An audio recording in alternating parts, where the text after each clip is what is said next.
Avec un livre de Raymond Ruffin, l'un des grands spécialistes de la Seconde Guerre mondiale. Son titre, Le Prix de la Liberté, c'est un nouveau témoignage sur la bataille de Normandie entre juin et septembre 1944, avec son lot notamment de sacrifices civils.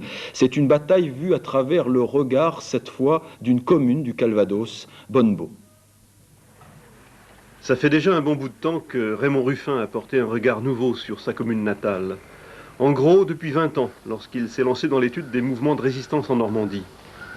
Et c'est en menant son enquête d'historien qu'il a appris comment Bonnebaut est entré dans la bataille dès le 6 juin, à 3 h du matin. À ce moment, un habitant de Beaufour arrive au presbytère avec des parachutistes canadiens qu'il a recueillis. L'abbé Ballet va les mettre à l'abri. Le paysan n'est pas venu au hasard, il appartient au sous-réseau Foch, créé par le curé en 42. À Bonnebaut, l'occupant est très présent parce qu'on n'est pas loin du littoral et parce que le bourg est un nœud routier. L'organisation y pratique le renseignement depuis plus de 2 ans. Elle va désormais appuyer l'action des Alliés, le tout dans une discrétion qui se prolonge même après la guerre. Je n'arrivais pas à trouver de gens qui se souvenaient particulièrement de fêtes de résistance à Bonnebaut, si ce n'est dans les derniers jours de la libération, où on voyait comme partout sortir des gens qui, en fait, jusque-là, n'avaient rien fait.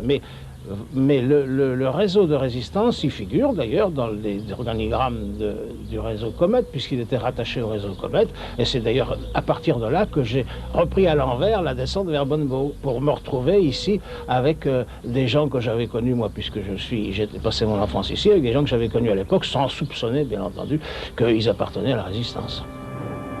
Avec ce nouveau livre, Raymond Ruffin entend rappeler, ou révéler parfois, l'action et les sacrifices des populations normandes pendant les 100 jours de la bataille. Le sort des civils pris dans la tourmente, l'apport de la résistance normande, reconnu comme vital par le commandement allié. Au fil d'une douzaine d'ouvrages, il s'est attaché à mettre en lumière des événements un peu vite oubliés ou délibérément ignorés. Mais il a pu constater aussi une évolution dans la façon de considérer cette époque. Le 40e anniversaire du débarquement et le 50e anniversaire du débarquement ont focalisé beaucoup tout de même avec ce qui a été fait sur les événements, ce qui fait que maintenant il y a moins d'incompréhension et on entend surtout moins d'incongruité qu'on en entendait autrefois.